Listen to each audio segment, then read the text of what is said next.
Hello and welcome back to SOMAtalks, a podcast where body and mind meet. I am happy to have you here today. I've been thinking a lot lately about how much our summers are changing. It feels like they're starting earlier, stretching longer, and the heat waves just feel different than what most of us remember from when we were younger. For a long time, climate change was discussed as this abstract future issue. Something for scientists to analyze or something happening to distant landscapes. But the reality is that it's becoming an everyday factor in our lives right now. It affects our daily routines, our energy levels, and how we feel physically. This brings us to a really practical question. How does a changing climate actually influence the body, the mind, and our daily sense of balance? Throughout this episode, I want to keep returning to one central question. What is the body trying to teach us as the climate changes? Instead of looking at this through a lens of anxiety or doom, we are going to look at it through biology and physiology. To get started, I want you to think about your own routine lately. What changes have you noticed in your energy levels or your sleep over the last few years during the hotter months? What kind of environment actually helps you feel the most focused and energetic right now? Let's talk about how we can adapt with awareness and keep our nervous system steady as our environment evolves. If it sounds good, let's begin. When you look at human biology, one truth is clear. The human body is an incredibly efficient adaptive system.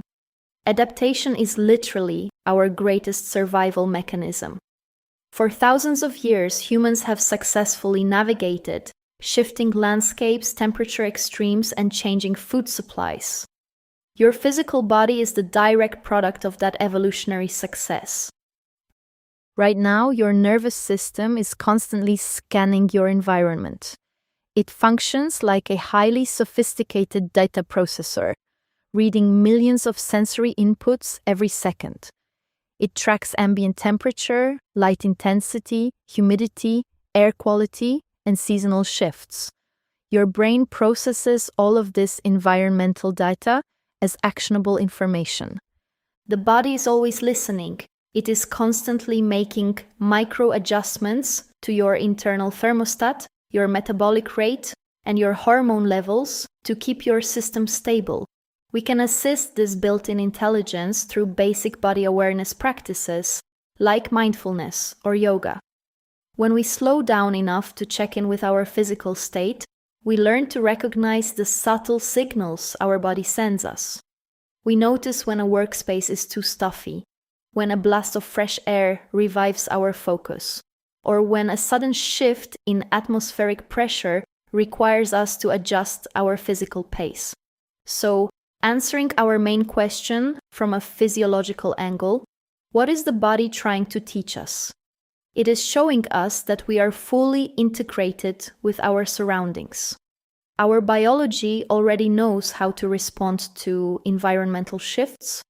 We just have to pay attention to the data it gives us. Every environment triggers a specific physiological response from your nervous system. When the external climate changes, your internal state shifts right along with it. Think about how warmer weather changes your typical day. Have you noticed how your energy drops or fluctuates when a heat wave hits? Higher temperatures force your body to expend significantly more energy just to cool itself down and maintain its baseline. This directly affects your sleep quality, your concentration, and your mental clarity. When your body is working overtime on temperature regulation, you have less cognitive bandwidth available for deep focus or heavy physical tasks. This physical load also impacts how you manage your emotions. An overworked nervous system can easily lead to a shorter fuse, sudden brain fog, or a general feeling of sluggishness. This is why physical recovery is so important during environmental transitions. When the external world becomes more demanding, your body requires extra recovery time. we can learn to respond to these intense seasons with practical adjustments rather than sticking to frantic habits. If your body is asking for a slower pace on a high heat day, slowing down is just logical. When do you notice your body feeling the most relaxed? How do you react to intense heat compared to crisp forest air or a sea breeze?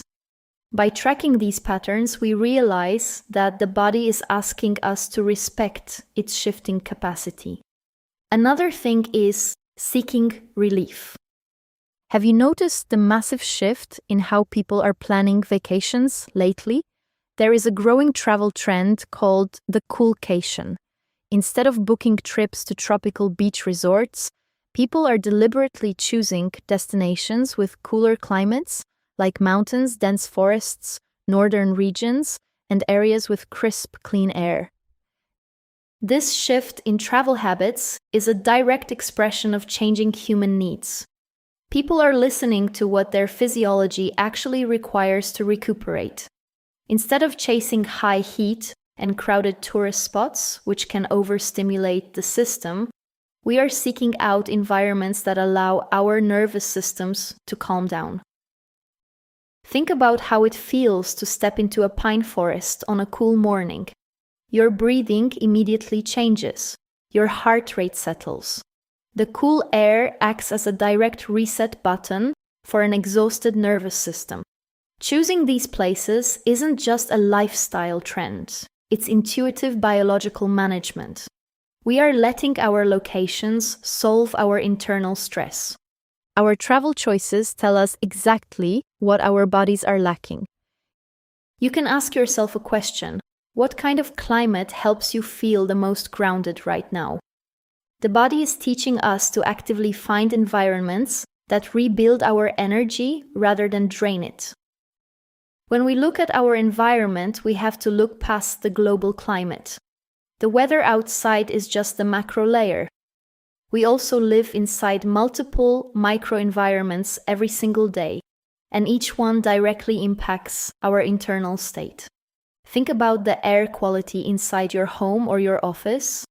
Think about the amount of natural light hitting your desk, the presence of plants in your room, and the daily soundscape around you, whether that is traffic noise or quiet space. Then, look at your digital environment. The amount of information you consume, the speed of your scrolling, and constant phone notifications create a digital climate. Your nervous system has to process this mental noise at the exact same time it is dealing with the physical weather. To stay balanced, we have to control our microenvironments to support our well-being.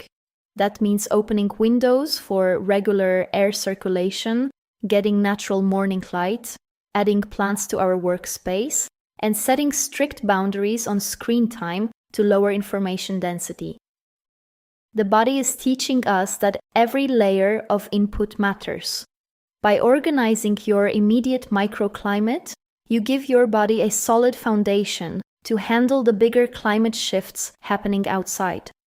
Nature runs on a set of steady, predictable cycles that our bodies understand on a cellular level. Even as the climate shifts, the sun still rises and sets, the moon still cycles, and the seasons still change. Syncing our habits back up with these basic cycles is one of the easiest ways to stabilize a frantic nervous system. We can make simple conscious choices to get outdoors more often, get fresh air, and pay attention to daylight hours. Aligning your sleep and waking schedules with natural light optimizes your circadian rhythm, which immediately improves your sleep, your mood, and your hormone health. Moving with the seasons means changing how you live throughout the year. It makes sense to have higher activity levels, more social events, and lighter food during the summer. But it makes just as much sense to lean into deeper rests, home-cooked food, and slower routines when the colder months arrive. When we let nature dictate our pace, we stop trying to force a rigid 24/7 productivity model onto a cyclical body. You are allowed to have seasons of high output and seasons of maintenance. What specific routines help you feel grounded? Have you adjusted your daily schedule to match the current season?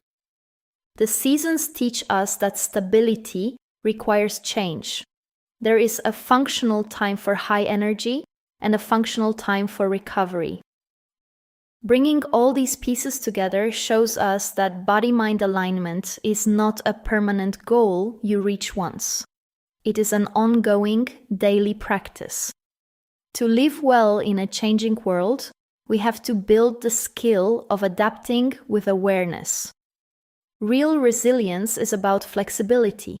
It is the ability to look at new environmental realities with practical curiosity and resourcefulness, rather than panic. It means choosing habits, spaces, and routines that actively keep you regulated and managing yourself practically while the world changes. But it's also a two-way street. While we learn to adapt to our changing climate, we also have to take responsibility for how we impact it. Taking care of our own body-mind alignment actually gives us the mental clarity and energy we need to make better, more sustainable choices for the planet. We can't separate our individual health from the health of our environment. This means becoming more conscious and responsible in our everyday choices. It's easy to feel overwhelmed by the scale of climate change, but small everyday steps really do matter. It reminds me of a beautiful quote by Jane Goodall. She said, "You cannot spend a single day in this world without having an impact on the world around you.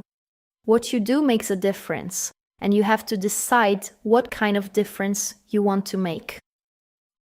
Whether that difference looks like reducing our daily waste, choosing local seasonal food, conserving energy at home, or supporting green spaces in our cities, these small adjustments compound over time.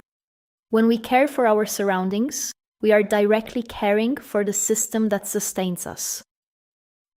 Let's look back at our main question one last time. What is the body trying to teach us as the climate changes? It is teaching us that adaptation starts with listening. We have to listen to our physical symptoms, pay attention to environmental data, and realize that our biology is designed to handle transitions. You aren't a separate entity fighting against nature. You are a biological organism that knows exactly how to adapt when you pay attention to the signals, and that includes listening to what the Earth needs from us in return. If this conversation gave you a practical perspective on managing your energy and looking after your environment, share it with someone who might find it helpful. Take care, and until next time. SOMAtalks, Agata Daras.